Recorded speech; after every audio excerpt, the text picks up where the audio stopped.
live on December 10th, believe it or not. We are 2 weeks away from Christmas Eve. Crazy. Really goes by fast. And we're here with a little bit different of a stream. We're kind of giving respect, or I don't know what the right word is. We're acknowledging our listener leagues, at least two of them, two of our listener leagues here. And our listener dynasty leagues. We probably should have done a couple more of these throughout the year, but things get busy and stuff like that, especially during football season. And just kind of going over, see how they all went, how it all shaked out, and just kind of showing appreciation for everyone. Hopefully a lot of them will join us, or some of them will join us, and can obviously give better context to the trades they made and the moves they made and their thought process and all of that. I always have a hard time remembering. I know Kevin is here. I always have a hard time remembering like who YouTube name to Discord name to sleeper name. So if you can help me out with that, that would be great. I know some of you out there for sure, but yeah, we're gonna kind of just hop right into it with the Poseidon League overall. So obviously we're heading into the fantasy playoffs, which is awesome. And you made it in that league, so congrats to you. Almost you were the third seed, right? Yeah, third seed. Yeah, just couldn't quite catch the old man. Couldn't quite catch him. Yeah, he had we'll be talking about his teams a little bit, not too much. And we probably, we'll dedicate a little bit of time to our teams as well. But I don't want to spend too much time talking about our own teams. But more just kind of looking at how the league shaked out. So you can see kind of the playoff bracket here. I'm sharing the screen. We got Brando and our dad made it to got the first round bye. So that was awesome to see. We had our friend or family, Brandon, Nipsey Hussle, Blackfeet Dan, who's Meatball. And they are matching up that's the 4th and 5th seed there. And then David, who snuck into the playoffs as the 6th seed. I think he was, I don't know, at one point he was like on the outside looking in, but I feel like the last 3-4 weeks or so, he's kind of been on the outside looking in, maybe even longer. And he's even shocked that he made it. So he somehow made it in. I shouldn't say somehow, but he made it in and beat out Idol in the last week there and clinched that 6th seed. And now he gets to play you. So congratulations. And hopefully he beats you. No, I'm not. I have no rooting interest. So, but we'll start off with the number 1 seed here, Brando, and just kind of going through his team. He went 24-4. We do play against the league median, so that's why you're seeing 28, matchup or 28 points or whatever there. It's 2 per week. So he only lost out on 4, which is pretty crazy. That's a really good year here. And I was kind of looking at Brando's team, kind of preparing for this, and like, not to say like it's not a good team or anything. It is a really good team, but I was a little bit surprised like that he did that well. Like he was kind of clear cut better than everyone else. Like he had 200 points more than you, who I think is the second, than Dad, who's the second highest scorer. He cleared him by 200 points. And I was like, yeah, damn. So this is Brando's team here. You can see, I think it's all kind of in there. And set his starting lineup, and we play in very deep leagues, guys. This is a 12-team start 12. It gets tough, man, during bye weeks who you're starting. Like, I think a lot of people are not used to this style of league, and you're kind of used to the traditional, like, all right, give me 2-3 studs and I'm going to win. It's like, no, man, you got to fill out a roster, and it gets tough. And looking at Brando's here, he's pretty good. He's pretty good here. What do you think about his team overall?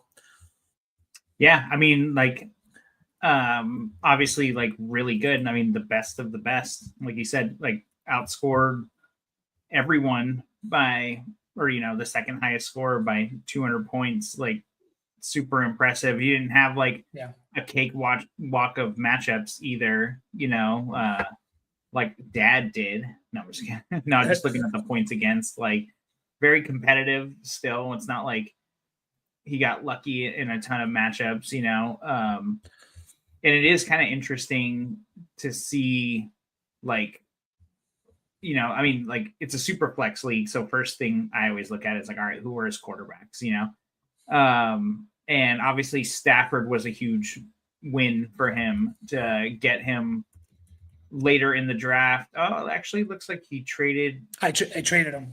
You traded him, Stafford. Oh, interesting. Yeah, I can get into that a little bit because I did kind of go and look at all the trades that were made. And so yeah, Brando made I didn't include any trades that were just like a lot of startup or rookie pick trades, like picks for picks and stuff. It was mostly just players, but he made like six trades, I believe, unless I missed one with involving players. And yeah, the one he sent me, this was back on September 17th, and I picked up the phone and I smashed accept. He straight up, he offered me Jackson Dart. This is before Jackson Dart was starting for Matthew Stafford.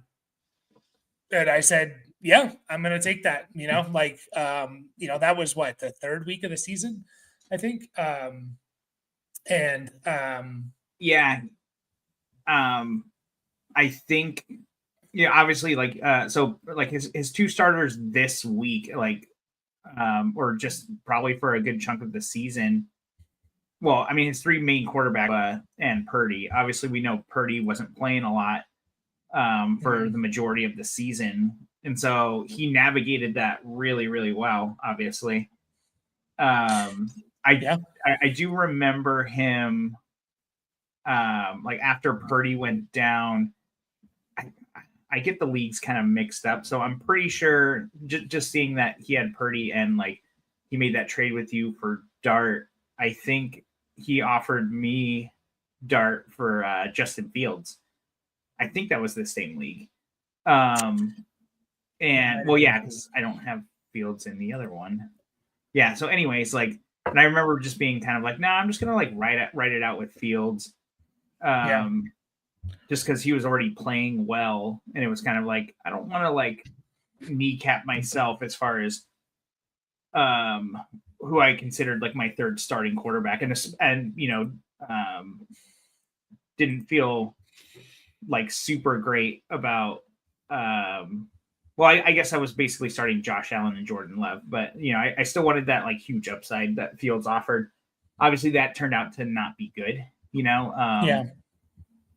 so good on you for getting Stafford for Dart, you pushed your chips in at the right time, getting rid of who was probably a late first round pick, and that really worked out. And I mean, looking at the rest of his team, obviously CMC, heavy hitter, Achane, it's good for him for surviving as long as he did. He has Evans in his starting lineup. He had Rashee Rice, who didn't start for the first 6 weeks. Yeah. So he navigated the playing field really well. Obviously, Godwin. Jake Ferguson being super important through that first. That was half. Part of a trade. Well, that was part of a trade too. He actually. So what's interesting about Brando's team is that his first two trades were more towards not competing this year. He traded away Stephon Diggs, Zach Charbonnet, a 25 fourth and a 25 third, and he got a first back for all of that. And then he traded away Garrett Wilson and a third for 2 firsts. So his first two trades were acquiring picks. He got rid of Garrett Wilson and Diggs, who are two, Garrett Wilson, I know he's been hurt, but he started off well. Diggs has been definitely a starter in this league. And then he made some moves. He got Achane in a trade where he traded away Derrick Henry and Tyler Warren, which was interesting. He traded away Derrick Henry, Tyler Warren, and a 26 second for K-Dot and Achane and a third. So I think that was a pretty relatively even trade there. So then he did the Dart for Stafford trade. And yeah, he only got Ferguson on the 26th of November. So he just got Ferguson a couple of weeks ago. And then he had JSN on his team, and he traded away JSN for Devontae Adams and Rashee Rice just a couple of weeks ago. So, Teddy, no, we're not talking basketball. So sorry. So he had JSN on his team. So that is a pretty big piece that's missing from his story and stuff. But his team overall, yeah, like it survived. It survived, Lamb missing some time, Juwan Jennings missing time, Mike Evans, Tyreek Hill, we talked about, and other things. And he doesn't have a lot of depth, right? But at this point, you don't really need that. You just need to fill out a starting roster. So he has to be the favorite. I think he definitely has like the best team from top to bottom in terms of the starting lineup. But if maybe one of these guys get hurt, this week he could be hurting a little bit. But that's everyone, right? It's definitely everyone. He had a good rookie draft. He drafted Tyler Warren, Jackson Dart, Jaden Higgins, Tyler Shuck. So he got like, Shuck's been definitely a starter now in Superflex. Tyler Warren's been awesome. Jackson Dart was awesome. Jaden Higgins is now coming on. So, that's a pretty good rookie draft as well there. So, I know we could spend like hours on each and every team and diving into them, but again, all these guys that have questionable tags in his starting lineup kind of play. I think he's going to be looking really good. He doesn't have to worry about that this week though, which is nice, especially with him having Achane. That's a tough situation that I'm dealing with. Luckily, I have Jalen Wright, but it's a Monday night game and everything. So, he has the heavy hitters for sure. He has a lot of them on that team. So what real quick before we move on, what did you think of that trading away JSN, the number 1 wide receiver according to Keep Trade Cut, the number 2 fantasy asset in Superflex? It's Josh Allen and then JSN. What did you think about him trading him away for Rashee Rice and Davante Adams? Do you think it was a smart move for a contending team? Yeah, I do actually. Not a crazy like difference in age between Rice and JSN, obviously. Yeah. Like, I don't know their actual ages. I don't have them pulled up right here, but like, I mean, they're relatively close. Like, either one are old, Yeah. Rice has been awesome since he's been playing. He's on a great offense. So, and obviously Davante Adams, the aging asset, like that's the depth piece, right? Like you're starting Davante Adams over, some RB2 on a team, not an actual RB2 fantasy wise, but like, or whoever he was starting, Yeah. And so, I think that's a great move. It's a strong win now move for sure. Mm-hmm. And I don't even really mind it that much long term. Yeah, absolutely. I think it was again, you need starters in this league, and Rashee Rice has been playing just as good as JSN since he's been playing, and Davante Adams is like a top 5 wide receiver himself. So I think it was a very ballsy move. Don't think a lot of people would have done it, but I do think it was the right move for both teams to make that move. So we'll give Dad's team a little bit of love here. I mean, you guys all know the story with our dad and stuff, and we've been setting his lineup. I don't think there was any trades made, at least during the season with him and this team. But he also has a pretty damn good team. Like just looking at his starting lineup and stuff like that. Like obviously drafting, getting Rico Dowdle and stuff like that has really helped him. And his Lions guys. I don't know. I don't want to spend too much time on Dad's team overall, but it is a very formidable team, and that's why he went 21-7 and was the second highest scoring player in this league without any waiver moves really either. I don't know if that would have helped him at all, but he kind of survived the injury bug a little bit though, that's for sure. So should we just move on to Brandon's team? Sure. So Brandon, Nipsey Hussle here is in the 4th seed. Was kind of in contention there for the 2nd seed for a while. I don't know if the last couple of weeks his team kind of tanked a little bit, but he's right there. I mean, he scored basically just as much as you, about 100 less, which is one really good week. Two solid weeks of production there and stuff like that. A couple of trades that he made, only a few. I made a trade with him. I traded him Daniel Jones and Aaron Jones. Didn't realize it was the 2 Joneses. And I got back a 27 first, a 26 second. As the big old Thunder Blast goes. I don't know if that picked up on the mic or not, but yeah, a little bit. Anyways, I traded him Daniel Jones and Aaron Jones for a 27 first, a 26 second, and Alec Manor. Obviously, as of right now, that doesn't look great, but I do think it kind of got him to that point with getting Daniel Jones for sure. Like really helped him throughout the season because he didn't really have a third quarterback. So, especially when Stroud was out and stuff like that. He traded recently. He gave away Kincaid and got Diggs and Goddard. And then I didn't even realize until I was looking at the chat or the trade history, he acquired Derrick Henry today and did it for a 26 first. So I think that's a solid move for a team that's trying to go all in and win. He traded away his first. He got Derrick Henry. Thoughts on Brandon's team? Unbiased thoughts on his team now that he adds Derrick Henry to the lineup? Terrible team. No, I like the moves. Brandon knows how to play. Like he's been playing Dynasty with us for 4 years now, and we've all been trying to kind of figure it out along the way. Every league's different. Obviously, this is a lot deeper than what we play in our home league. And I think just seeing how the season has kind of played out has really kind of I don't know, more or less shown you how important some of this this depth really is. He's actually got some decent starting pieces on his bench, which is great.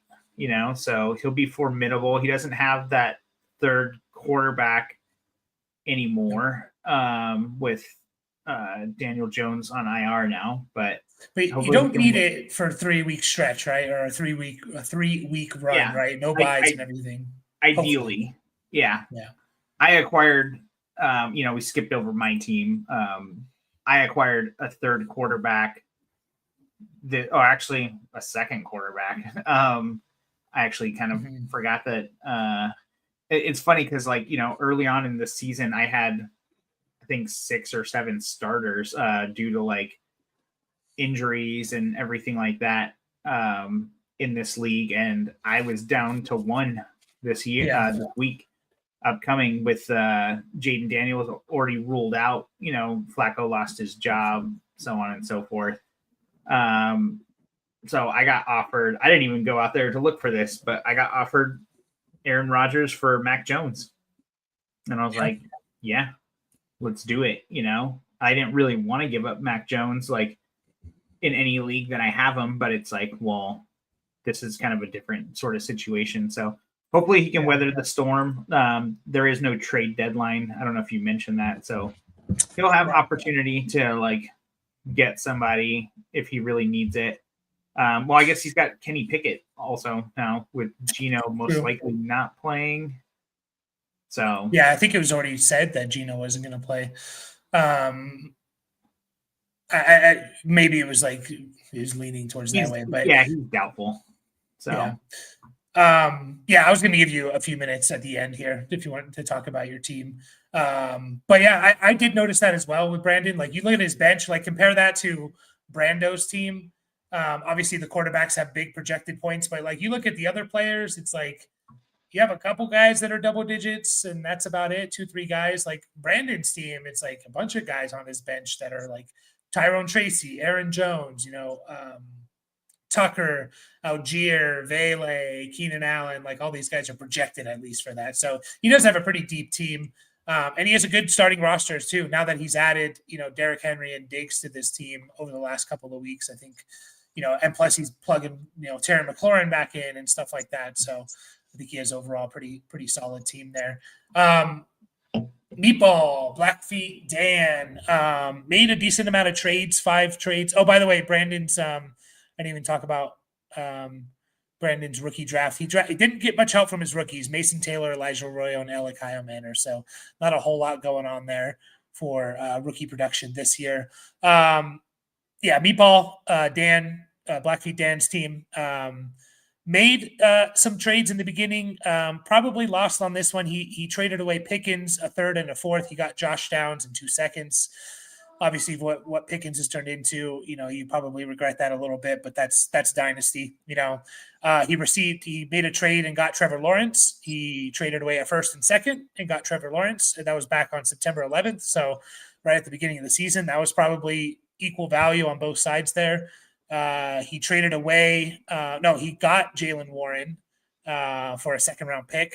I think I got that right. Maybe I mixed that up, but pretty sure he got Jaylen Warren for a second round pick. He got T. Higgins and Jalen Hurts. He traded away Lawrence, BTJ, and a 26th fourth.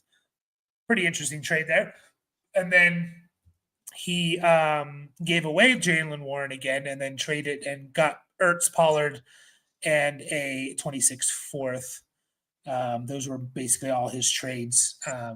And that was on September 30th there. So just kind of looking through his team here. I mean, again, the starting lineup is pretty filled out for the most part. You got Jacobs, Hurts, Jacobs, Chase Brown, Zay Flowers, Justin Jefferson, Waller, what he's doing. Pollard, as we just saw what he did last week. T. Higgins. Monungai's been good and startable. Chris Rodriguez, Kareem Hunt. Not as many heavy hitters for sure. I mean, you got a couple there. Hopefully in Hurts, he doesn't go negative. Josh Jacobs, Justin Jefferson. Team going into the season, I would have been like, this is a really, really good team. It hasn't really performed maybe quite to where you wanted, but he still managed to make the playoffs.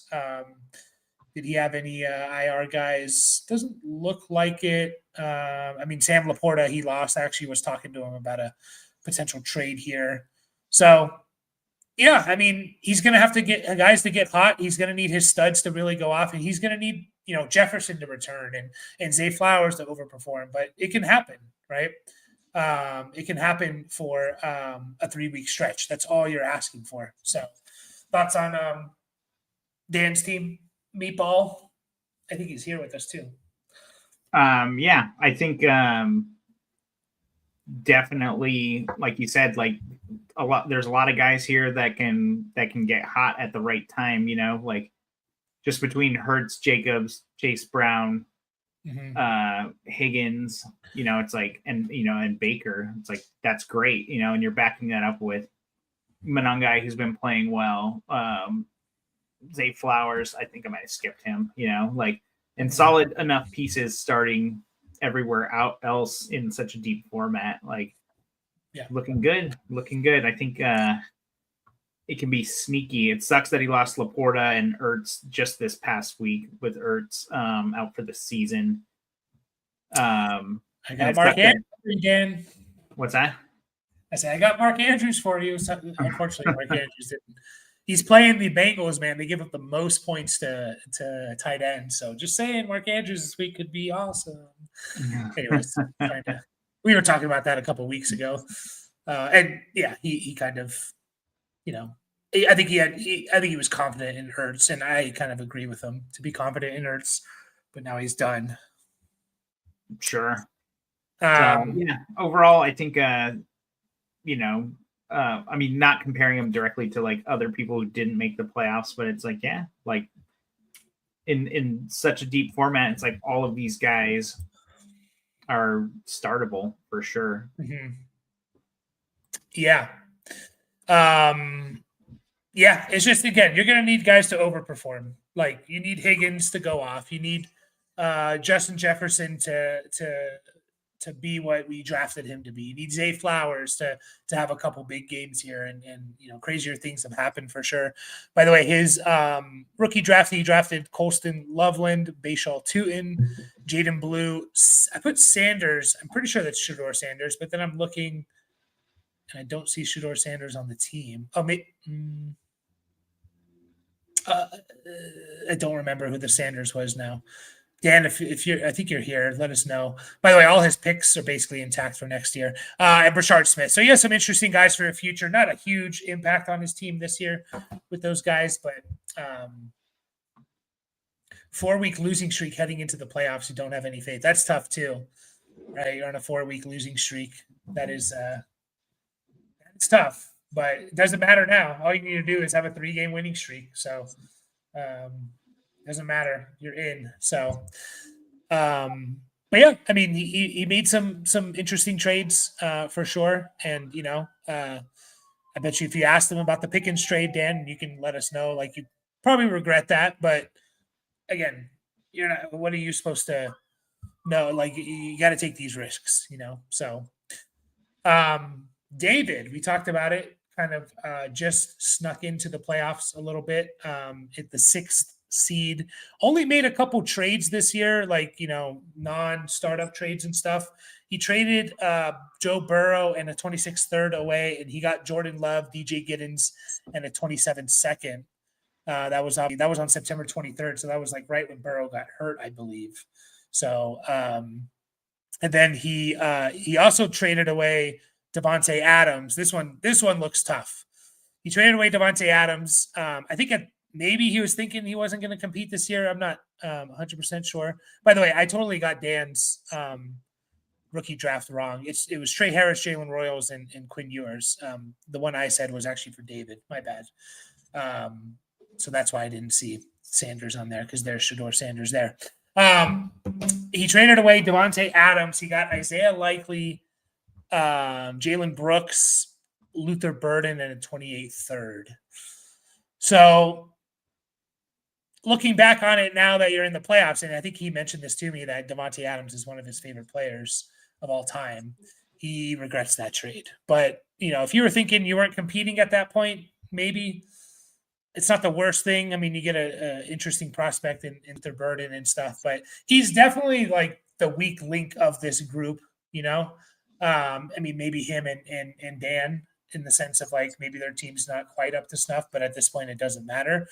Thoughts on David's team?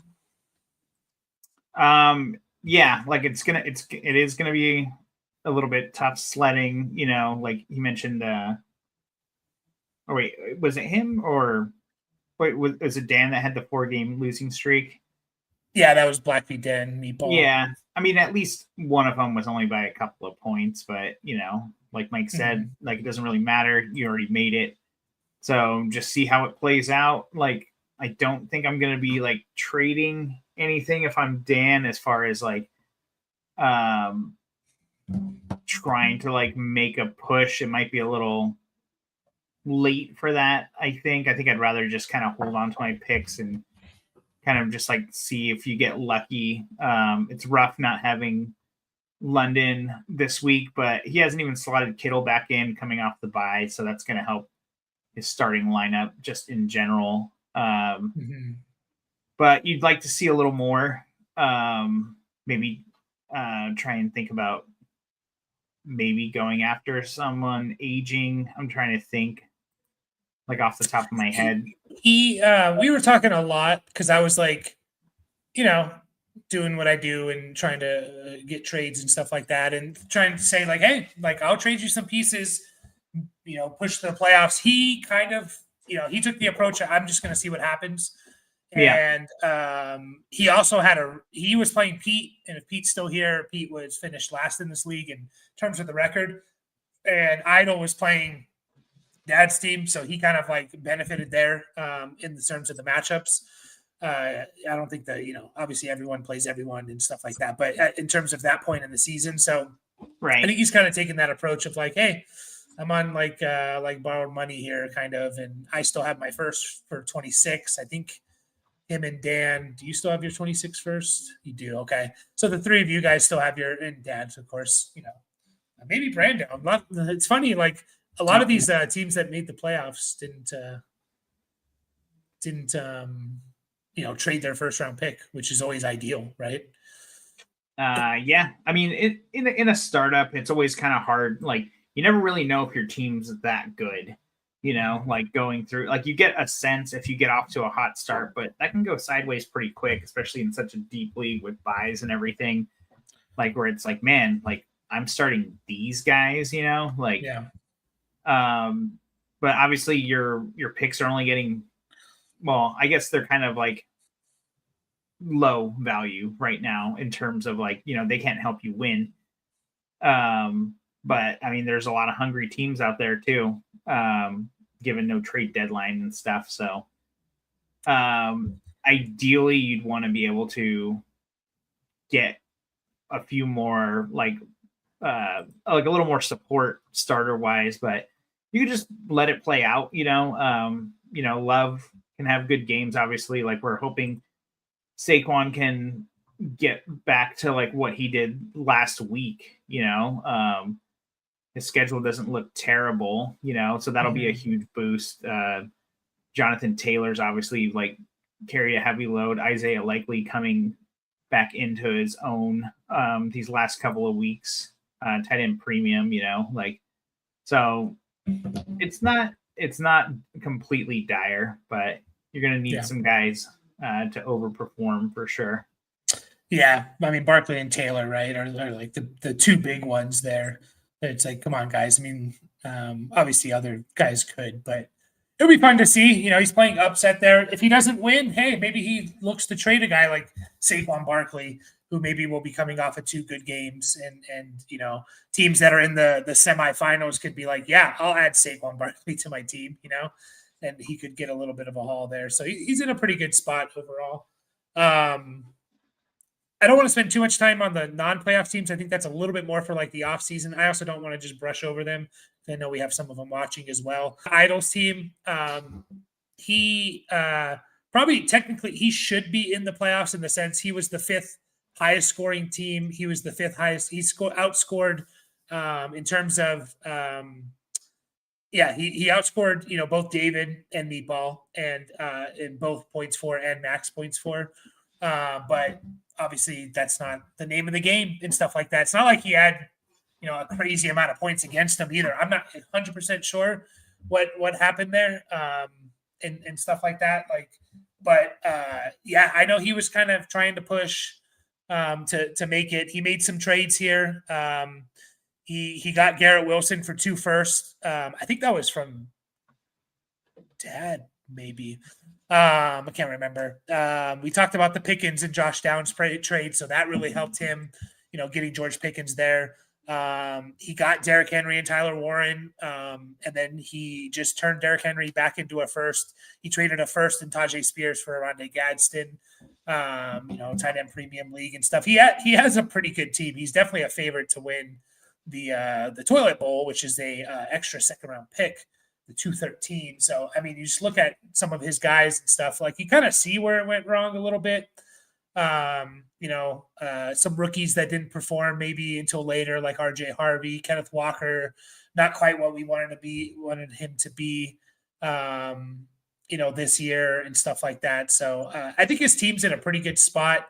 He has some good capital. He has 5 picks in next year's draft. And he still has some pretty good building blocks here in Garrett Wilson, Bryce Young, Justin Herbert, Pickens, Harvey, Warren, maybe Walker if he goes to another team, McConkey.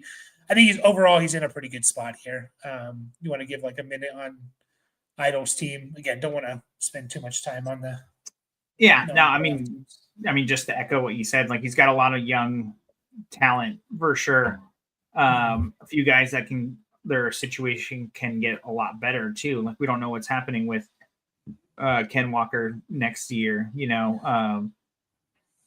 so yeah, like I think his team is looking pretty good going into next year for sure.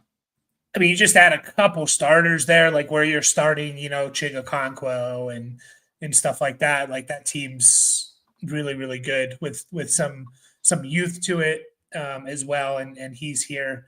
Couldn't pull it together. But me and Idol probably, I mean, how many weeks did we talk about a trade Idol? It was, for a while, it was every single week we were talking. We just couldn't get to the agreement of like where we both felt like it was fair.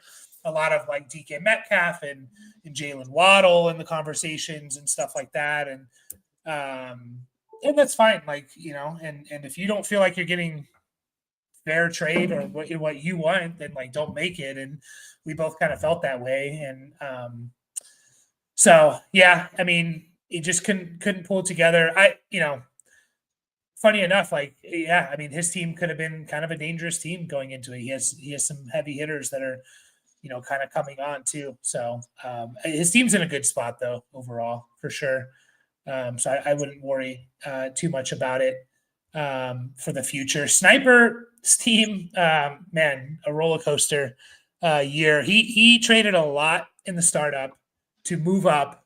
And yeah, Idol says trade discussions were all fun. Unfortunately, Rome and Wilson hurt me, but they hope they can help me in the future. Yeah, the Roma Dunze not playing last week. Garrett Wilson not playing. Yeah, that really hurt him going into that final matchup there where he needed a win. So, kind of a roller coaster for Sniper's team for sure. And we'll be talking more about these teams in the offseason for sure. He traded a lot in the startup, like moving up to get kind of heavy hitters. I was kind of saying, I think this league, you want to diversify a little bit. Like, the heavy hitters, you got to have more than just a couple of them. You got to have a full roster. I give him credit though. Like, I think he made a lot of good trades. He's actually has a co-owner as well. He kind of went through, I remember, I think 4 weeks in, he was like, all right, I'm rebuilding. And then he started to make trades to get pieces, and he started to make a run, and he just kind of fell short there after the last couple of weeks. But, he's made some good trades. Basically, well, since he's been out, he acquired JSN. He got a first for Darnold.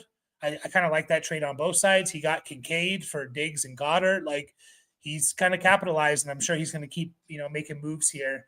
He has some big pieces here: Genti, JSN, Puka Nacua, BTJ. If these guys can get back to it, he needs to kind of figure out that other quarterback spot. Maybe it's Phillip Rivers. But overall, he's getting some of his picks back. He traded basically all his picks.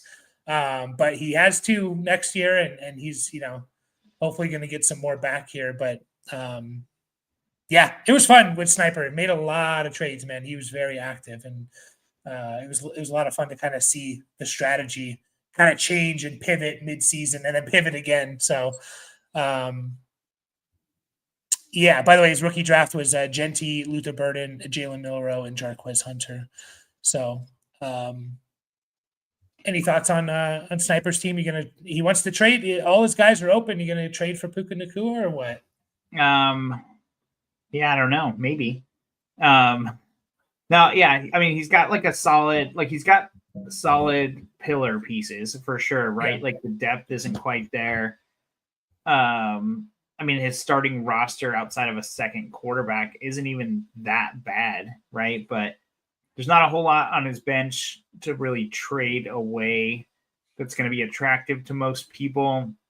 Again, like not a lot of picks for the future, but honestly, like one of my favorite things that I've done so far in Dynasty is adopt an orphan team. And over the last 3 years, this is the 3rd season with it, like kind of like tore it down to the studs and just rebuilt it slowly.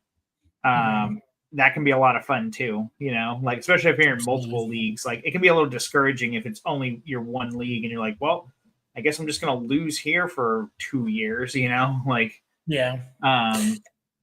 But yeah, I think, like, again, nice solid pillars to build off of. Yeah, and he made some big trades, man. He traded away Jamar Chase in this league on July 30th. He got Diggs, Evan Ingram, T. Higgins, and Rashee Rice. So I think maybe he maybe realized, I need to kind of diversify. In a league like this, I don't think that's a bad trade because you're getting, theoretically 4 starters for one, and that is probably going to be better in this league, He did make kind of a head-scratching one, I think, that I didn't love, and I remember this one back on September 26th. He traded away Bigsby, Jarquez Hunter, 2 firsts from 27-28 and a second for Zach Ertz, Tony Pollard, Jordan Mason, Bill, Corey Krosky-Merritt, and a 26 second. That one was a little bit interesting, maybe. Waiting for that BTJ bounce back for sure. But that trade there, I kind of understand it. Like the Bill hype was pretty high there. And he said that exactly. And that hype was there. And it looks better if like that played out. But, again, that's Dynasty. I've made terrible trades. We've all made terrible trades. And you got to shoot your shot. Like you can't, you get, this is how you make trades done is like, you kind of have to like have a feeling on players, because once players are producing, it's like people want the moon for them and stuff, right? So that late second is okay, and so that late second he got back was he's kind of considering it. Yeah, it's That 201. second is the 201, 202 202. in this league, yeah. So it's essentially a first if you want to look at it that way. So he traded. He got Devontae Adams. We talked about that trade earlier. He traded away Higgins and Hurts and got Lawrence BTJ in a 26th fourth. So he made some moves, man, and I really like the trades that he made to once he knew he was out of it. So getting JSN, getting a first, getting Kincaid, I think those are really smart moves to make. So, and again, he still has pieces, man. He can get hauls for these guys, Puka, JSN, Genty, if he wants to. He can get major hauls for these guys for sure. So, but yeah, again, we'll be talking a lot more about these teams as we move along. We got a whole nother league to talk about. So real quick with red zones, not a whole lot to talk about.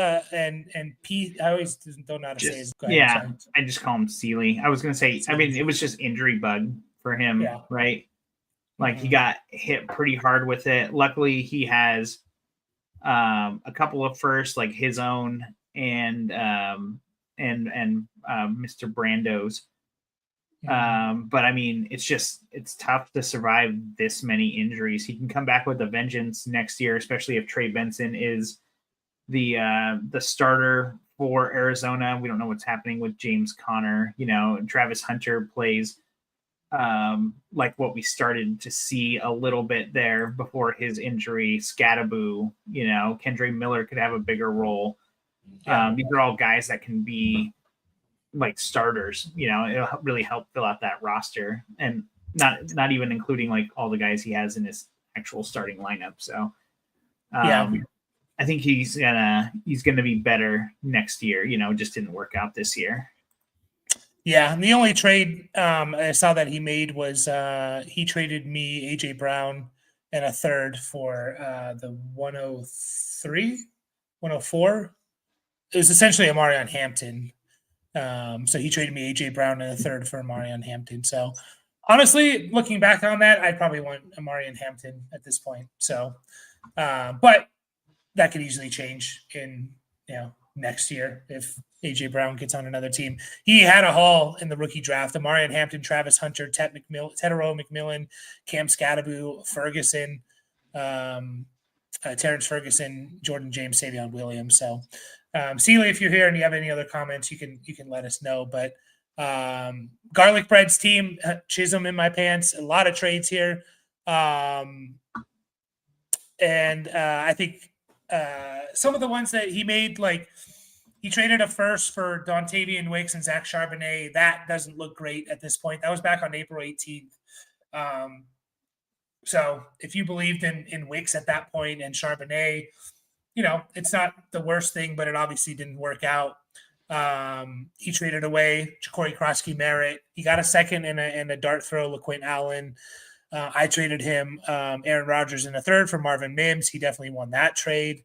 We talked about the Lawrence trade. We made a big trade. He gave me Marvin Harrison in a second for Matthew Golden and Judkins. So that was an interesting one. And I think that one is a little bit too early to see if it, who's going to win there. But again, doesn't have a first coming up for this year.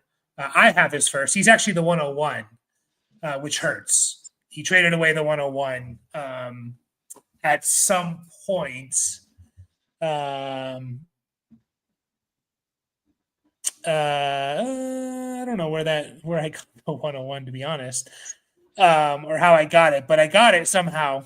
And he did trade his another first, I think, that he had for he traded it for Sam Darnold. So, which I don't think is a bad trade there. Traded in the rookie draft. That's right. Because I got a haul from Sniper. I traded the 101 and got like 3 picks from Sniper. And so that was like the 107 or something like that. Let's see here. That was the 109 that he drafted Caleb. Yeah, that's tough. That is tough, man. But again, that's what's fun to look back on these sometimes. Like you literally traded the 101 for this year for Caleb Johnson, and what is Caleb Johnson worth right now, right? Like kind of crazy, right? But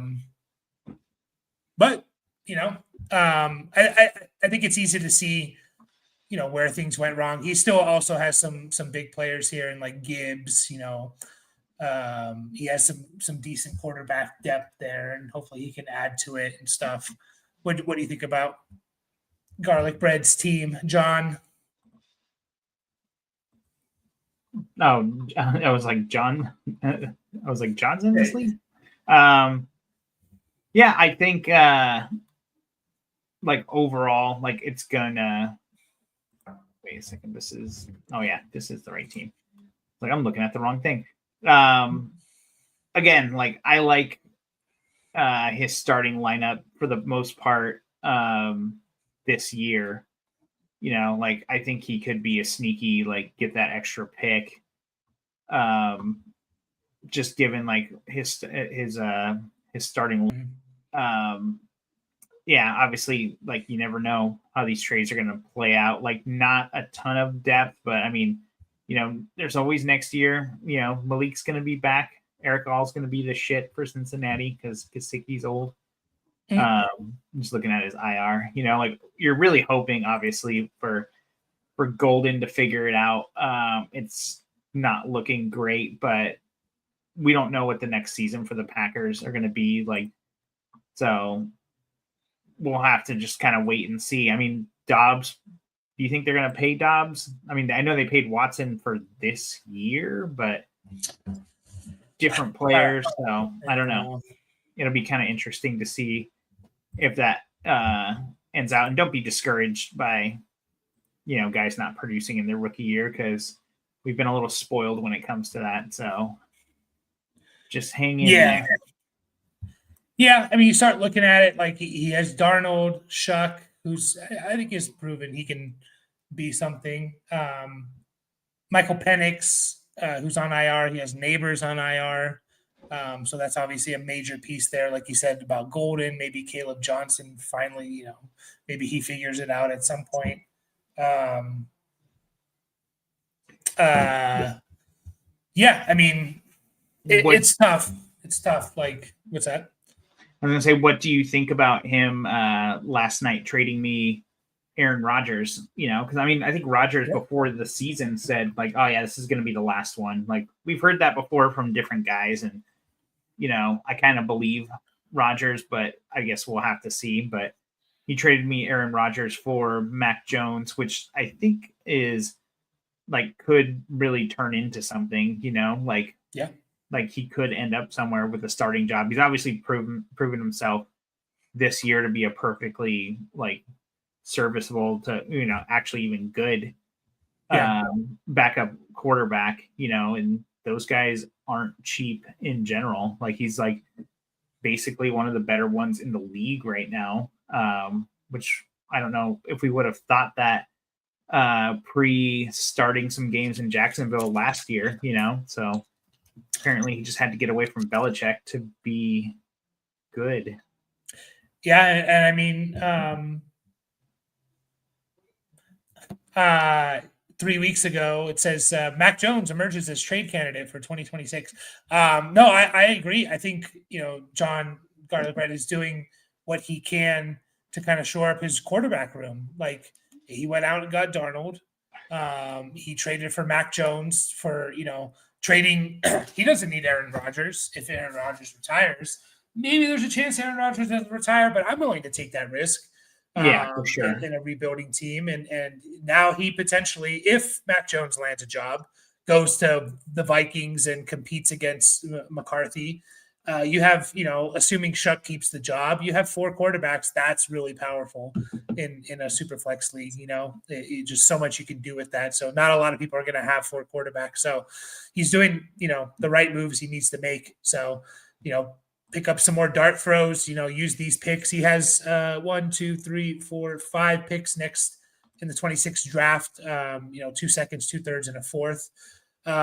So do something there with those. And, the 201 is essentially a first round pick. A lot of people view it that way. So that's kind of his first round pick in the draft. Maybe guys like Jack Bech, also start to click, who, by the way, had a good game last week. So there's potential there for sure. So, and then Pete, I want to say has made the most trades in this league. Definitely the most trades post startup draft. Just kind of wheeling and dealing. I think Pete pretty early on went into rebuild mode. I forget exactly. And Pete, you can tell us, if that was, I want to say like you kind of knew going in that you were going to be like kind of rebuilding this year. If I remember correctly. But yeah, he made moves and I like a lot of the moves he made. I think Pete, and again, tell me again, like it's your like first or second year into Dynasty as well. But it doesn't seem like it with some of the moves that he makes, So, he got some pieces. I'm trying to look at the big ones here. I mean, he got Jamar Chase in that big trade. So that was pretty nice, especially for like a team that wasn't trying to compete potentially, just getting a heavy hitter like that. He did trade away Jaden Daniels to you and got Jordan Love and Cam Ward. That's an interesting trade. Would you still make that trade right now? Yeah, I would actually. I mean, like without the context of like, well, like, I mean, I'd rather have the 2 starters in the playoffs, right? Like, but overall, like, I think it was a good move for both of us. I know like the league kind of like exploded a little bit, like why? Like, and it's like, well, it kind of played out in his favor, in Pete's favor, right? It's like he knew he needed to like diversify some of that high end asset of with Jaden Daniels, and he got 2 starting quarterbacks out of it. And Jordan Love is no slouch, and then Cam Ward's obviously, he's a rookie, so a lot of potential there. Like we've seen some flashes from him, like not the best rookie season, but still, like that's kind of the stuff you need to make, or the kind of deals you need to make when you're so thin in a super flex league. Like, and just looking at his team, man, a lot of like building blocks: Burrow, Ibuka, Chase, Bowers, Dak Prescott is going to be. I don't know if he's going to be a good player for a while. Cam Ward. Anyone else that we're missing here on the IR or anything? Not quite, but those are good names. And you combine that with Pete has 2 first-round picks in every draft in 26, 27, and 28, including, he has a couple, he has 3 thirds next year, 3 fourths next year, a couple thirds in 27. So, like, he has a lot of capital, which he can trade, which he can draft. He did kind of say he knew he drafted too many young guys, and so he was kind of going for the year 2. Bench is thin, sure, but like, a lot of those – and people kind of like third round picks, fourth round picks, whatever. When you're starting 12 players, man, third round picks matter. Fourth round picks matter. Like, you just go back to the draft this last year. I mean, Harold Fannin was a third round pick. George Sanders, Tyler Shuck, Devin Neal, fourth round picks. Woody Marks, Fannin for a little bit. Say Fannin? Yeah, Fannin was a third round pick. So like. Those matter for sure. So, it sucks he didn't get the 101. He just missed out on the 101 by not too many points, and stuff like that. Like that, just the idea of having the 101 is always powerful in its own right. But he has two first round picks. I think it's the 102, and then Snipers is the 105 or 6. I think it's the 105. So he has 2 top 5 picks in this draft coming up, and you add a couple studs there, whether it's through your draft picks or trading, and your team is starting to round out there with a lot of studs for sure. let's see what Pete's saying. His bench is thin. He says, I know I drafted Daniels in the startup, but his legs so skinny, I need depth. And one of the reasons you make that trade is you say, I'm putting my chips on 2 players rather than 1 for the reason if this guy gets hurt. Like, that's one of the reasons why you make that trade. And it literally, like you said, it played out that way. So, yeah, you weren't going to see. Yeah, that's always an interesting conversation that we can talk about in the offseason. Like, do you start to trade, like, undersell guys to try and get the 101? I don't think so. So, yeah, I think you made a lot of good moves, Pete, for sure. You had a good rookie draft. I mean, you got Ibuka, you got some interesting players. You know, you got Gadsden. I think you kind of capitalized on Gadsden a little bit. I don't mind the trade on either side, you know, but getting a first for Gadsden, I think, was a good move. And not to say he's not worth a first, but I just think it's a good move on both sides. And so, yeah, I think it's you know, you got the hardest position kind of locked down with Burrow, Prescott, Ward. So, you know, he did trade Love later on for Burrow, which was part of that trade. So, I think it was smart moves for sure, and I'm excited to see kind of where it goes in the offseason, where there should be more trades happening, or even in the playoffs. So. Any last thoughts there on Pete's team, or Pete, any last thoughts on your team?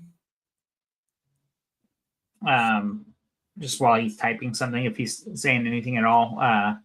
Yeah, lots of fun. I think, yeah, like you said, like Pete leaned into the rebuild pretty early, which is it's always nice to see, like, kind of like, you never really know in the startups, right? Like how it's going to go. And so it's kind of fun to see someone kind of doing the legwork of, you know, kind of wheeling and dealing and stuff. And obviously, yeah, lots of draft capital here. Huge benches, huge starting lineup. So it'll be exciting to see, like, what happens in 26 and 27 for our native Aussie here. Yeah, and we will definitely be talking, you know, more about these leagues and teams in the offseason when we have a little bit more time too. So appreciate you, Pete. Real quick, I don't want to spend too much time. It's already going to be a long stream. So my team I was super excited about this team. I was very deep. I think I had guys like DJ Moore and you know, Cooper Kupp at the time, like, on the bench. And I was like, oh my God, this team's so deep. I'm gonna just tear this league up. I made a lot of dynasty startup trades to get a lot of, like, fill out my roster. I'm very excited about this team overall. I have a lot of good pieces. I have a lot of good capital. So I don't want to spend too much time on my own team, but I have 2 firsts coming up. I have 2 firsts in 27. I'm really, really excited. I have 4 seconds. Super excited about this team to just kind of, like, see where it goes in 2026. And I think I have a decent chance. I'm not the favorite, but I have a decent chance at winning the Toilet Bowl and getting a 5th, 2nd round pick. So, you want to say anything on your team? Way better than your team for sure. I could just look at it. Oh, no. Now, in playoffs. Well, no, yeah, I think, like, definitely, like, I didn't think this team was gonna quite go the way it did. Like, I went very light on rookies. You know, I just kind of, like, did a little bit of just kind of, like, tried to stick to my board a little bit, like, in the draft, like, obviously, like, very receiver heavy. So yeah, I mean, like, no real complaints, you know. I mean, it is PPR and we're starting so many of these guys. Like, got a little lucky throughout the season, filling in, like, you know, basically having Rachaad White come in as my RB2, like, when I needed it the most, because I really didn't have one, you know, like. And then the big bid on Vidal, like, really helped, like, kind of like carry me through. But yeah, overall, like, pretty happy. Obviously, like, my trades for the seconds for Kupp and Kamara didn't quite work out, but, you know, I mean, Cooper Kupp was kind of our dude going into the season as like an undervalued guy, and I guess everyone else was right and not us on like what he would actually produce. It's kind of hard when you're sharing the field with, the best receiver this year in football. But it could still, like, I don't know if his career is like completely over yet, but it certainly looks that way given like, just didn't quite bounce back from the injury from last year. So next year, Kupp, next year. Yeah, overall, I'm excited to see how it plays out. I'm glad to have played in it for sure. Yeah, and you're playing David, who has nothing to lose, so pressure's on there for you. All right, into our other league here, and this is our Zeus League. We had another team that was kind of clear-cut best team in Cass. And Cass in the startup draft drafted a lot of draft picks.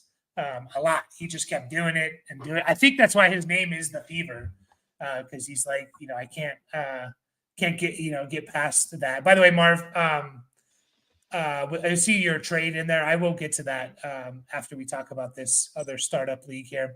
But then I was kind of looking, I was like, okay, so Cass made a lot of trades, right? Like he made a lot of trades because like, no way, this rookie class didn't do a whole lot to help you this year, just across the board. And not really. I mean, he acquired Bijan for like 3 first-round picks, which is kind of what you need to do to get Bijan.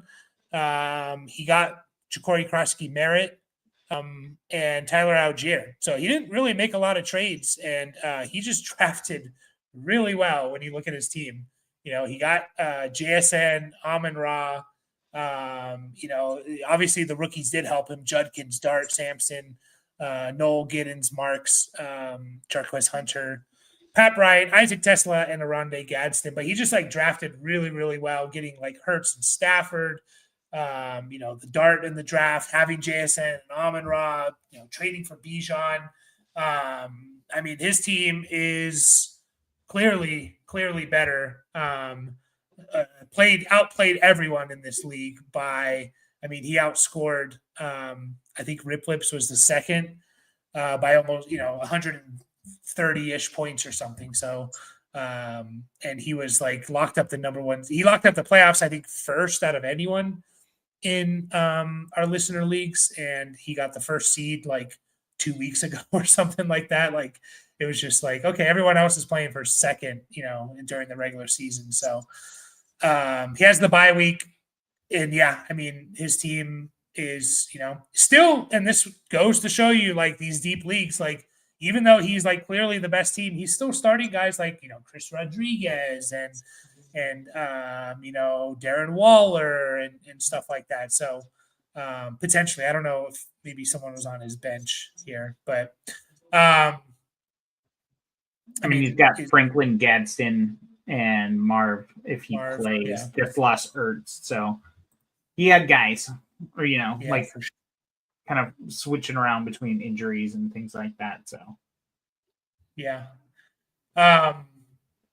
he's clearly the favorite, and Cass, if you're here, you can let us know. But it's going to be tough to beat. Anything can happen. I think I want to say last couple of weeks he's lost. I know last week he didn't. Oh no, he won last week. Okay, I thought for some reason he lost last week, but 2 weeks ago he lost. Anything can happen in a single elimination, stuff like that, which is why you really want that bye. But it's going to be tough to overcome some of these guys. But it just takes Jalen Hurts getting -7 points, right? So, any thoughts on Cass? And by the way, can still add to his team because guess what? He doesn't play this week. 2 teams in the playoffs right now are going to get eliminated, and those teams have good players. 100%. If I get eliminated, I'm going to be looking to trade Derrick Henry. You add Derrick Henry to Cass's lineup, it looks even scarier. You replace Chris Rodriguez with Derrick Henry, watch out. So like that's why I like the no trade deadlines. I hope it plays out that way, but like good teams are going to want to start trading their older players, and they have really good players. So,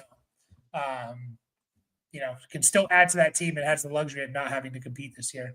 But yeah, any quick thoughts on Cass's team? Now, just overall, really good, solid, scary. Don't think I can beat it. Yeah. Anyone can beat it. But Cass had a lot of. He had 1, 2, 3, 4, 5, 6, 7, 8, 9, 10 rookie picks, and he traded 2 away as well. He had 12 rookie picks, and maybe I'm missing one too, but I think he had 12 rookie picks, and it worked out for him. So, that's awesome to see. It's awesome to see the different strategies for sure. Great move by Casper. Bijan ended up being the 26th, 12th pick. Caleb Johnson and Ted McMillan, who was traded for before the draft. So that's what the three first round picks. Yeah, I mean, it's hard to ignore getting 3 first round picks for any player. For any player. So was that you, Brendan, that made that trade? It sounds like it is, considering how you kind of knew. I know I wrote down. Oh no, it wasn't you. I think it was someone else. No, it was Benjamin who made it. So yeah, I mean, it's hard to ignore 3 first round picks for these guys. So yeah, I mean, that's that's like, no one's ever really going to be worth more than that. That being said, like, I mean, I definitely was offered 3 firsts for Josh Allen in the other league, and I was kind of just like, nah, not in a startup. Like, it's just too wide open. Like, I need a solid player plus picks or something like that. So, I mean, 3 firsts doesn't get you anyone necessarily, but it's definitely a way to start the conversation. And we don't know that it's the 26th, 12th round overall pick yet. Right? True. I mean, I guess it has to be 9th or later. Yeah. So there's a good chance it's 12th. But it's either 9th, 10th, 11th, or 12th. So yeah, still a good move for sure. Only the first 6 picks have been determined. Yeah, but Cass won't get eliminated this week. So it's not the 7th or 8th pick either. Yeah. And by the way, for context, running backs are really good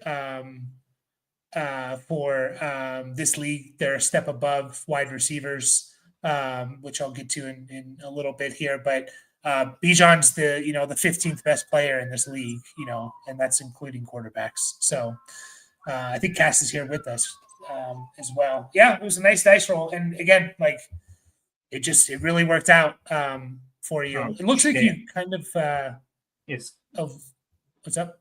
Is Cass his initials? My mind is blown. I just see Christopher Simmons here. So what's the middle name? Andrew. Or Arthur. Christopher Arthur Simmons. That's a good name. That'd be cool. Seems like, Cass, and you can confirm this, looks like you avoided the injury. I mean, you don't have anyone on your IR. I guess you can put Zach Ertz there if you want, but like, that just happened. Like, seems like you avoided the injury bug pretty well. So, I mean, that's part of fantasy. That's part of the luck there. Obviously, there's a lot of skill in fantasy, but you do need that luck of just not getting injured. So it seems like you escaped there. Yes, I thought it was you. Yeah, max points for is only for the first 6 teams. The top 6 teams will kind of be determined, or the playoff teams will be determined by, people who win money will be the last 3 picks. And then the other 2 picks will be whoever gets eliminated this week will play. The winner of that matchup will get the better pick. They'll get the 107. The winner of the 5th and 6th place, right? 5th and 6th. Yeah. 5th and 6th place will get the 107. Oh, okay. Yeah. I was actually just going to ask that. And no worries, Brandon. Mike didn't explain it because he's a terrible commissioner. No, I'm sure. Pretty sure I did. Yeah, I'm pretty sure it was explained, but it's all good. Like, I was just going to ask the whole thing about the 6th or 7th and 8th pick. So whoever gets eliminated this week will play for that pick, right? Yeah. So whoever And then- finishes in 5th place gets the 107. Whoever finishes in 6th place gets the 108. So Okay. you want to win. It's just something, something for that matchup to play for in week, even though they got eliminated from the playoffs, they have something to play for in week 16. So you play for a one better pick. So,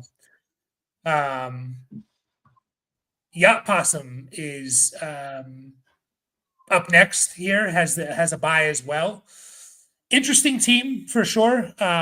Didn't make a whole lot of trades. Did get Rico Dowdle and Kenny Pickett, which is going to help them now for a second, a third, a couple dart throws there. That was back in early November. Only had Genty in the rookie draft, but just kind of looking at his team, and again, it just goes back to depth is so hard in this league. Like, I don't know if he's going to be starting all these guys. Obviously, he's not going to be starting like Jerome Ford and stuff, but like in his starting lineup, I assume last week was guys like Jerome Ford and Malik Washington, like the second best team in the league, who I believe was playing for, he was playing for the second seed, so, it's just, if you can really get a lot of depth here, but looking at his bench, I mean, he has like Rico Dowdle and stuff. So, I mean, obviously he got the second seed for a reason. I'm interested to see if he's going to make some moves for some of the eliminated teams that happened. So, what are your thoughts on Yacht Possum? Definitely the nice thing about having the bye, like Mike mentioned when we were talking about the other league, you're going to have 8 teams by the time you have to play anyone to potentially trade with. Nice job backing up Gino with Kenny Pickett, so you're good there. Maybe Aaron Rodgers is in your future. I don't know. He's just the guy who no one thinks he's going to play next year, or he's the least likely to play of next year, who's still a productive enough quarterback to be your QB2. But overall, like, you might have to make a move or two to like really push those chips in. But then again, if you're playing against me, you'll probably be okay.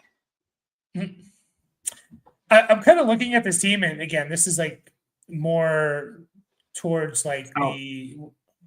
What's up? No, just ask, like, we can still trade. Yeah, there is no trade deadline, Cass. Like, man, there's no trade deadline. You could trade literally. It's week 17. You're in the fantasy championship.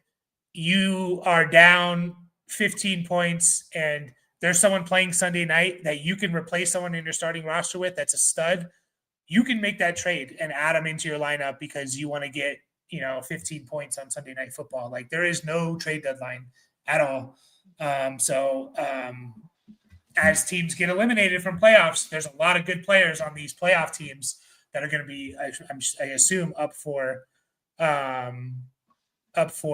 grabs here. So I don't believe in trade deadlines for Dynasty because you should be able to capitalize on players' values whenever you can. And also, teams that get eliminated from the playoffs should be able to kind of, get some value for their players as well, in my opinion. So, you can still make a trade. I like that. Yacht Possum. He just put up Sam Laporta and his first on the trade block just in the last 2 minutes. So, I mean, guys, Laporta's not helping him, right? Go get those guys. Yeah, looking at his team though, and again, this is more to like the format of the league. A little surprised he got the number 2 seed, like, because like you had some underperforming players in Montgomery was kind of an underperforming. Breece Hall, Genty, like these guys were still good. I mean, Breece Hall was a top 50 player in this league overall, so obviously he was still good. Genty was a top 45, 40. He was 42nd overall. But maybe guys that we expected a little bit more from from that. So impressive that he got it. And yeah, if he can maybe trade a Laporta or something for these guys, it'll be fun to see for sure. Rip Lips, good listener of the channel here. Genty, we did a rookie draft separate here, so Genty was in the rookie draft, so he wasn't in the startup. Yeah, and I think that pick went mid-second round or towards the end of the second round, if I'm remembering correctly. I think you're right. Yeah. Yeah. So he essentially went in the second round. Yeah. Rip Lips took the strategy of tight ends and running backs in this league. So he was the second highest scoring team. Just missed out on the number 1 seed there, or the number 2 seed there. Has a really good team, in my opinion. Just kind of looking at the guys he gets. He obviously has like JT. He's getting Omari and Hampton back. He made several trades throughout the year.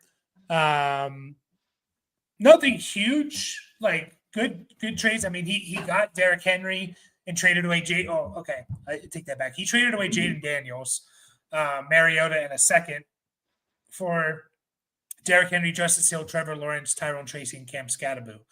So that was a pretty interesting trade. He kind of diversified Daniels into what he thought at the time 3 starting pieces for 1. And then he also traded me Derrick Henry. We swapped Derrick Henry for Davante Adams here. So 206 for Genty, by the way, Brendan said.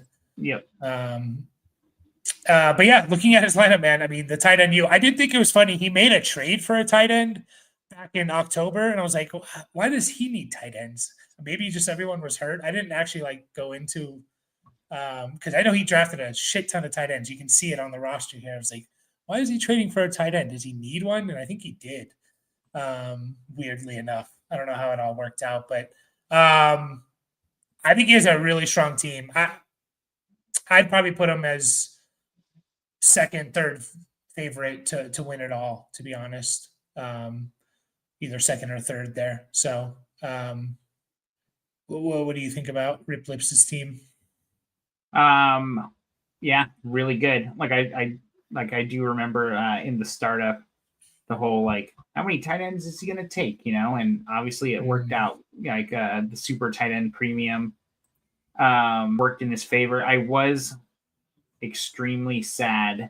I remember this, Rip Lips. You sniped me, I guess. Not a snake. You're what did Dad call him? Frito Man? Because he Frito Man, yeah. He delivers chips. I do remember he delivers, but he works for Frito Lay. Oh, okay. Maybe he does. But I do remember, I was like, oh shit, I might get Jonathan Taylor in the 4th round. And Rip Lips had back-to-back picks. And he took him with the 312. I ended up with Kyron Williams a couple of picks later, but I really looking at I'd have to look back on in the draft specifically, but I was kind of like, oh, I think this actually might happen given how people are drafting. So yeah, obviously super powerful piece there. I have to play you this week, so I hope you have a terrible week. No, actually, I wouldn't mind losing to you because you're a great supporter of all of this, and your team is a lot scarier than mine. So, yeah, we shall see. And Yacht Possum's here, and he did mention it seemed like it's the favored running backs and tight ends, and it did. We talked about this league and the wins above replacement WAR tool, similar to WAR in baseball, and how it favors, because it's a half PPR 0.1 per carry, it favors running backs over wide receivers. And that's why I made that trade of Henry for Adams straight up. Adams is wide receiver 5. He's the 30th overall player. Derrick Henry is running back 10. He's the 31st overall player. So essentially, like, would you just say like the wide receiver 5 equals the wide receiver 10, or sorry, running back 10 in this league. So there's a lot more running backs that are producing at a top 5 wide receiver production overall. So, I kind of lean that way in the draft. I know Rip Lips did as well. And so, yeah, I mean, it kind of showed with Rip Lips teams having a lot of, Jonathan Taylor, Javonte Williams, a lot of tight ends, Amarian Hampton back in now. I thought he had a couple more here. He had Derrick Henry there for a couple months, Cam Scadaboo and stuff. So, yeah, he has a pretty good team for sure. Appreciate you, Cass. Yeah, no worries. I know it's getting late in general, so we'll be talking about a lot of dynasty and off season, and we'll be diving more into these leagues, giving maybe more updates on these leagues when we have a little bit more time. You got an offer, by the way, just so you know. I see. But we'll skip over, Dad's team. Once again, he's showing us that he was the brains of this channel. He made the playoffs in both leagues. Yeah, I did too. But he got the bye in the other one. And yeah, he actually was a higher seed in both leagues than me too. But yeah, I mean, he has a pretty good team too. I mean, me, him, and Rip Lips, anyone can win. But I think if I can get some couple guys back, his bench at the end here is looking, not bench, but his bottom of his, his last starters on his team is looking a little bit iffy, but also not really. Like, Aaron Jones, Devin Neal, these guys kind of have come on and stuff. So just for the sake of time, Dad has a good team, and we'll see if he actually is the smarter. We're going to skip over us to kind of move a little bit quickly through, not too quickly, but a little bit quickly through these teams that didn't make it. Ex Juju, may I bang your wife? He just missed out on the playoffs here. I want to say he outscored you. Oh no, he by 1 point. Yeah, by a single point. Yeah, I think he had more max points for or something, but didn't make a whole lot of trades. Actually, just one that I saw since the startup. So had a pretty good rookie draft: Tyler Warren, RJ Harvey, and then some other future pieces in Golden, Arroyo, Io Manor, stuff like that. And you can tell us if you're here, Juju or not. But I was kind of looking at his team, and I was like a little bit surprised that he missed. I mean, you see Dak Prescott, Drake May, Puka Nacua, Rashee Rice, what he's done, Nico Collins. Like, this looks like a playoff team for the most part. Obviously, you need some depth here, but I think he lost. No, he didn't really lose anyone either. I don't know. It's a little bit interesting. Maybe just not enough guys, not enough depth there producing for him. Yeah, it must have been a little bit hot and cold in terms of like winning actual matchups, right? Like where it's kind of funny because I felt like I got like a little lucky in this league. Like I didn't think my team was overall that great, but I did have like the most points scored against me, which I was kind of surprised by. Like I don't really pay attention to that too much unless I'm trying to justify something. So what I'm saying is my team should be better than yours, Mike. Maybe, but it's not.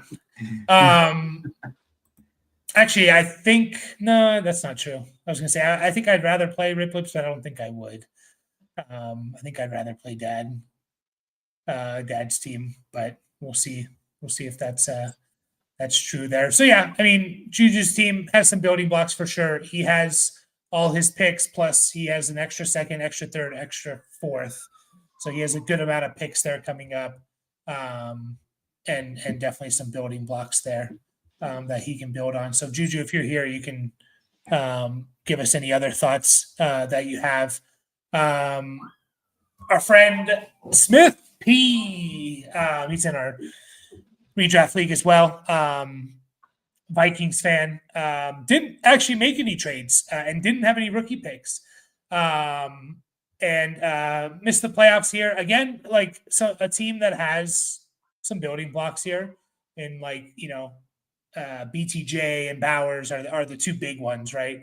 Yeah, That Adunze kind of and Pearsall are definitely starters sure. in this format for sure.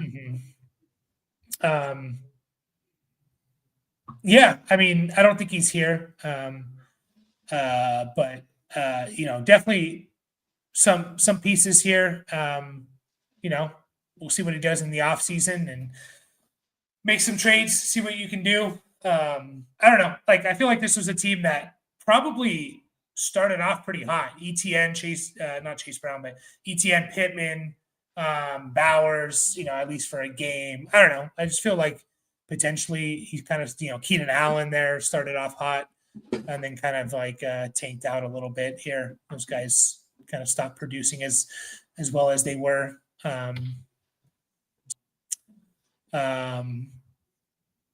But if you're here, please. I know Benjamin's here. And Benjamin's team, he made a couple trades. He traded away Bijan, got 3 firsts. We, it was explained to us by Brendan how that all kind of played out here. That here ended up being Caleb Johnson, Tetero McMillan, and who was traded for Garrett Wilson before the draft. And then a 26 pick, we'll see, 9 through 12 and stuff like that. He also traded away a first for Garrett Wilson. Really good trade for him. I think that was with Dad. He traded away a 25 first. I don't remember what that turned into, but that's what Brendan just said. So he traded away essentially Tetero for Garrett Wilson, I believe, and I don't mind that trade for him as there either. It's tough that your one rookie pick was Caleb Johnson. That obviously didn't work out this year at all. But we look at his team here.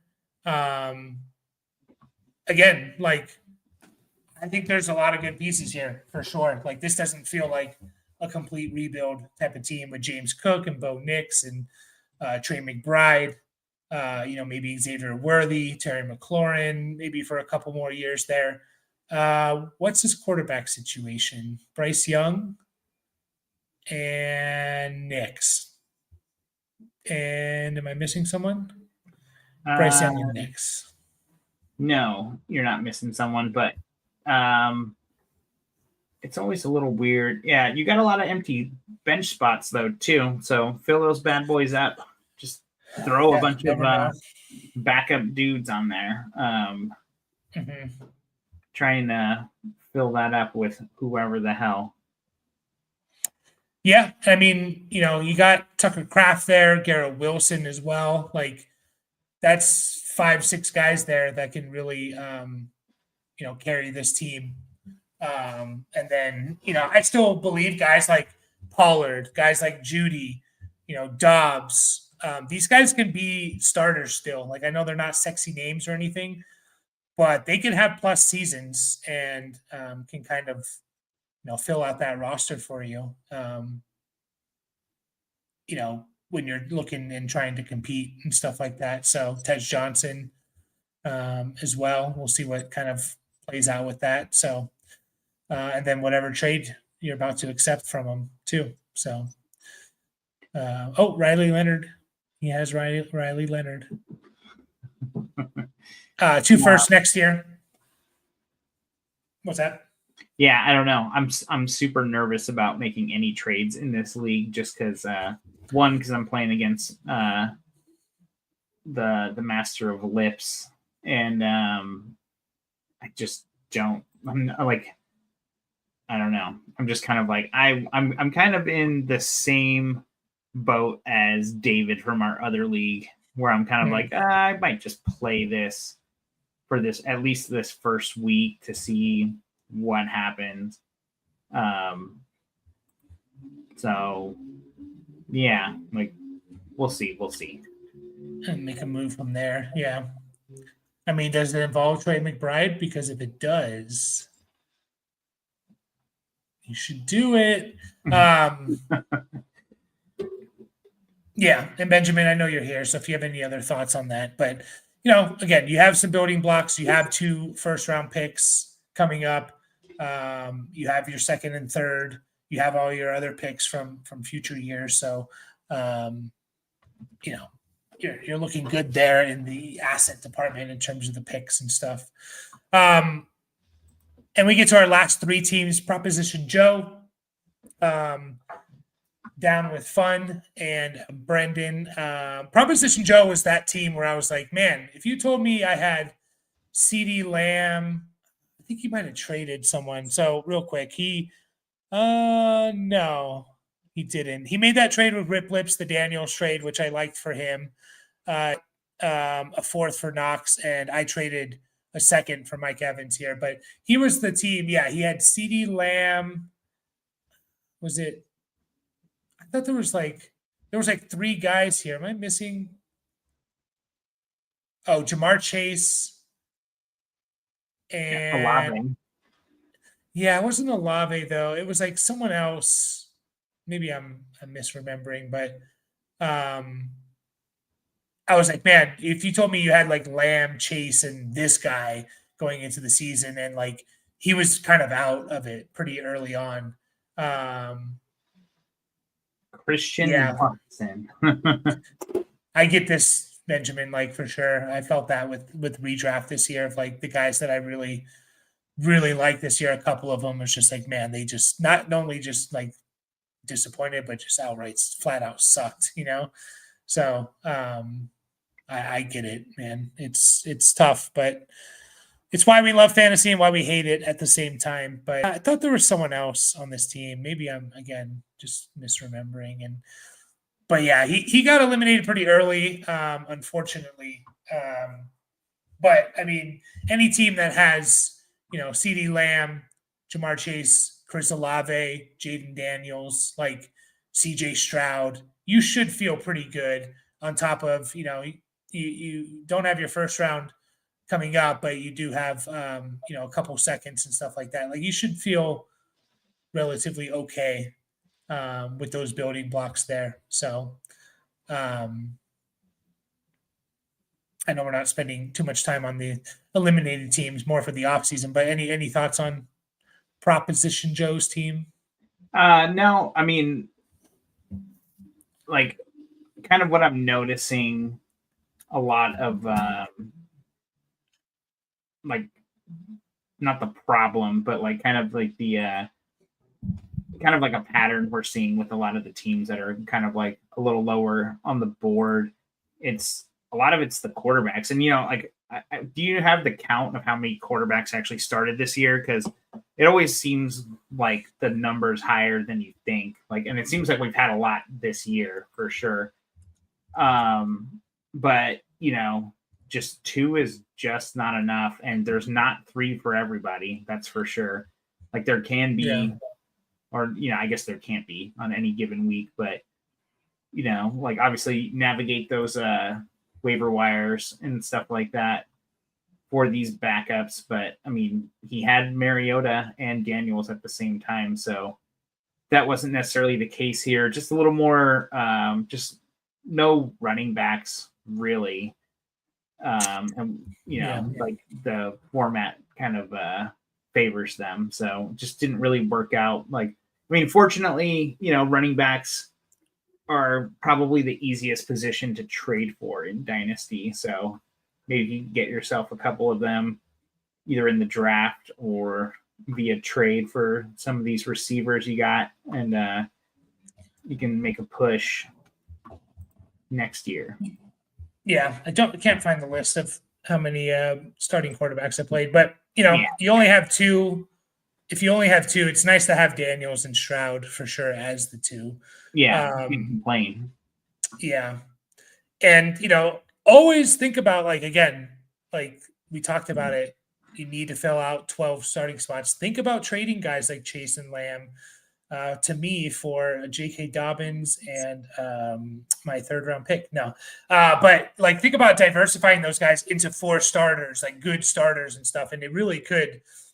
It feels like it doesn't make sense, but it probably does in a league like this. So Down to Fun has the 101. He's excited about that. He beat out, I think it was Brendan. Yeah. It was definitely Brendan. And has the 101. I know he's super excited about it. Has made some trades throughout the year. The big one, which I wanted to bring up, I didn't bring up many like rookie draft trades, but he traded away the 201 or the 202 for Joe Mixon to Dad, and that pick became Emeka Ibuka. That pick looks really, really bad, and he's like, I remember him talking about that back in October or something, like, that he got fleeced. And yeah, I mean, at the time he felt good about his wide receivers. Just to give some context, like he felt very good about his receivers. And he didn't have any running backs. And we just talked about it. The format, you need running backs, and so he thought he was kind of getting a starting running back into his roster, and obviously that didn't happen. He did acquire Penix.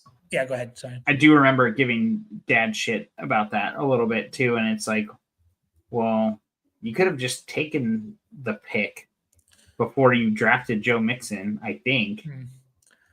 So it's like, maybe. why so different now, like a week later or something like that, And obviously it really worked out. Maybe. Did Joe Mixon go before like the 201 or 2? Probably. I think so. But I don't know. Yeah. Like, he wasn't hurt yet, that's for sure. Yeah. But again, like he has some good building blocks. I made a trade with him. I diversified Penix into Dobbins and Pickens.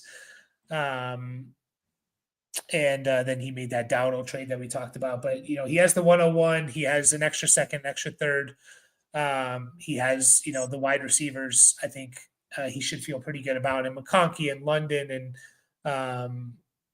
I just saw Zay Flowers, Gabe Davis, of course, Luther Burden. No, but he has some good quarterbacks here in Ward and Lamar, Penix. So he's pretty good at quarterback. He has three there for sure. So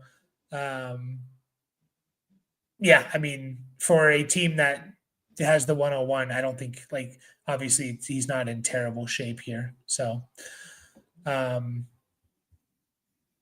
then, yeah, Brendan's team. Here,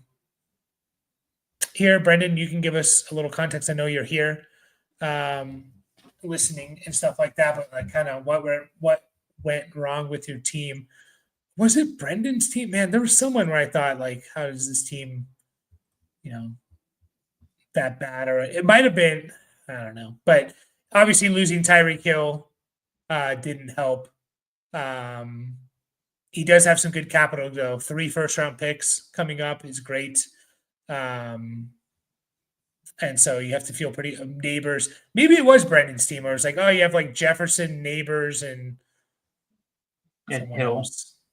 Maybe it was Hill, yeah. And then like you're already out or something. Neighbors injury and Tyreek Hill, yeah. Yeah, that especially again when it's a startup and you can't fill out a full roster, even with those guys healthy, right? Most people are like that. So, but you should feel pretty good. I mean, Travion, Jordan Love, Justin Jefferson, Jameson Williams as a future piece, Neighbors. You should feel pretty solid there. JJ McCarthy, we'll see. Plus your 3 first-round picks, like a lot of nice things there to be excited about. So, McCarthy hurt early, never panned out. Yeah, it's hard, and it seemed like. By the way, yeah, Brendan really made like one trade. Javonte, he gave away Javonte and Keaton Mitchell for a 26 first. I think that was a solid trade for him. But yeah, any thoughts here? Like prioritize a QB3 probably.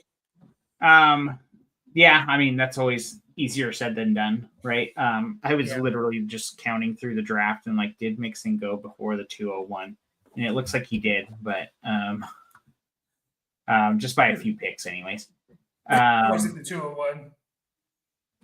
What? Was it the 201? Traded. I know it was like the 1 or 2, so I guess he probably went above Let's both those see. guys. It was the one. Okay. Anyways, yeah. Again, like Neighbors, Jefferson, like you got that lockdown. Like we don't know what Hill's going to be next year if he even plays. So obviously, you got to take the L on that one. It's a bummer. I've got him in plenty of dynasty leagues, so I feel the pain. Yeah. Hopefully, we see a little bit more from McCarthy. Again, we're 7 games into his career, essentially 7 games starting. So don't judge him too harshly. Don't sell him too low. Just hopefully you can kind of understand the game a little better. Just 9. Really, man. What's that? His alter ego is 9. Calls it 9. Oh, when 9 comes out, like I get, it's something about like his alter ego being, that's his number, his jersey number 9. Okay.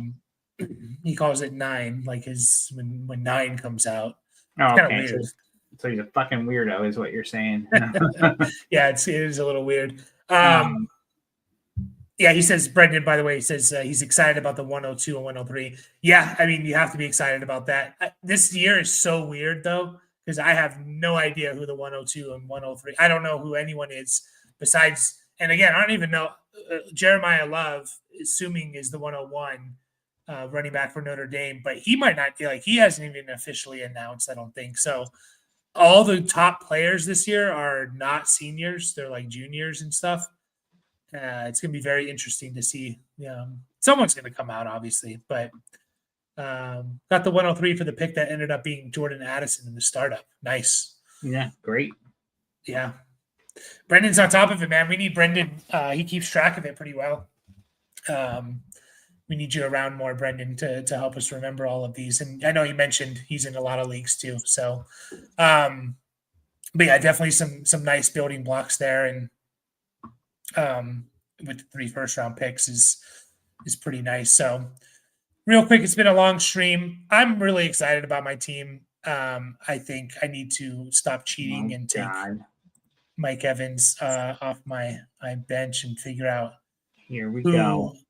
I'm going to be starting. But no, the reason why I'm excited about it, why can't I? I can't. So you think you're going to beat Dad this week? Is that what you think? Yes. But because I'm not going to start it, I'm going to bench all his players. Oh yeah. Well, that's one way to do it. Yeah. I'm going to, we've just been going off highest projected player. I'm going to just change that this year or this week and just say like, I think like Tank Dell should be in or whatever. So, no, I just, again, like I'm getting Mike Evans back, Jaden Reed back. Like I think my lineup's like kind of filled out as good as anyone else's. I need my quarterbacks to produce in Caleb and Tua. That's the biggest thing. But Gibbs, Henry, HN if he plays. Luckily, I have Jalen Wright, Bucky, George Pickens, Andrews at my tight end position. Mike Evans, Kenneth Walker. Like, I think I have a shot. I do think I have a legitimate shot in this league. So, and if I move on, I'm going to be looking to add one more piece here. So, yeah, that's all I want to say there. No, okay. Well, I guess, going off of last night's comment, I guess I don't have to fillet you because you are self-filleting, sir. Yeah. I don't know if you saw that message, and you probably didn't see it until the morning, but that was literally Bree's reaction. Like, I was sitting in bed looking at waivers and stuff, and I'm like, I need to say something to the league. Just kind of like thank everyone. And she like walks out of the bathroom, and she's like, what the fuck? You should suck your brother's dick. And I was like, Jesus Christ. And I was like, well, I'm going to tell everyone that. But she's like, no, don't do it. But then she didn't care, obviously. Yeah. You kind of already talked about your team a little bit, but yeah, it's going to be a little rough for sure. I don't really feel like super comfortable making any moves, especially if I'm trading any kind of starters that's already in my lineup. Like I've already got just based on what I started last week, I've got Jordan Mason and DJ Moore and Dawson Knox in there. It's like that ain't good. It's like I can replace one of them with Hunter Henry.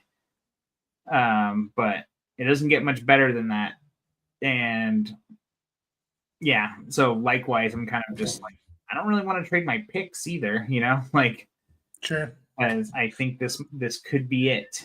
So I felt the same way about not wanting to trade my first, which I didn't, and I'm happy about. So, do I play Tyler Shuck over Tua?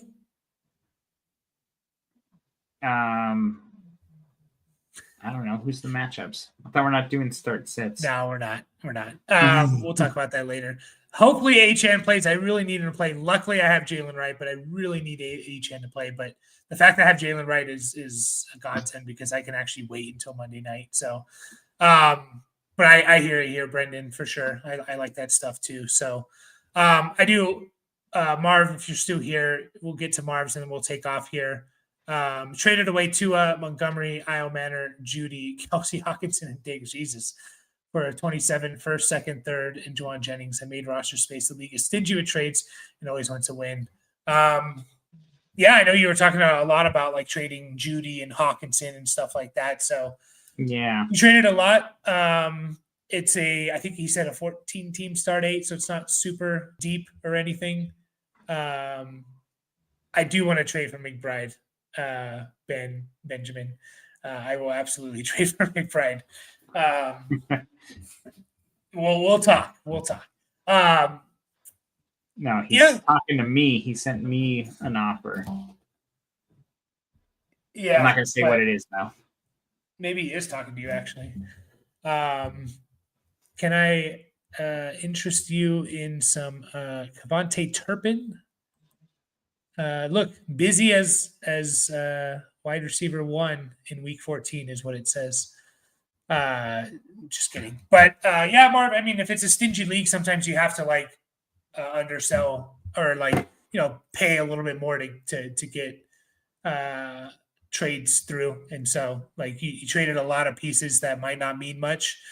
And you got a couple good picks there in 27, which should be a good draft. So, but yeah, I appreciate everyone, especially our listener leagues. I feel like we didn't give it enough love this year, and that's on me. And we plan to give it more love, and we appreciate you guys a lot. And, you guys are some of our first listeners ever on this channel. And so hopefully we can put together some more listener leagues in the off season and be around and join us. We need you guys during the off season, talking dynasty rookies and stuff. I know you guys are more into that than probably, start sit stuff and stuff like that. So hopefully you'll join us in the off season. We'll definitely be talking about these, and I hope you lose in all the leagues. So. Well, 5 of them I can't lose because I got bye weeks, so suck it. I just meant in general, lose. Lose to me is not making the championship. So appreciate you, everyone, and I know we'll see you guys in the off season for sure. So it's been a long stream. We're gonna take off. We'll be back tomorrow after the game, going over start sit stuff. So if you need some help there, come on in. So see you guys. Appreciate you all. Bye.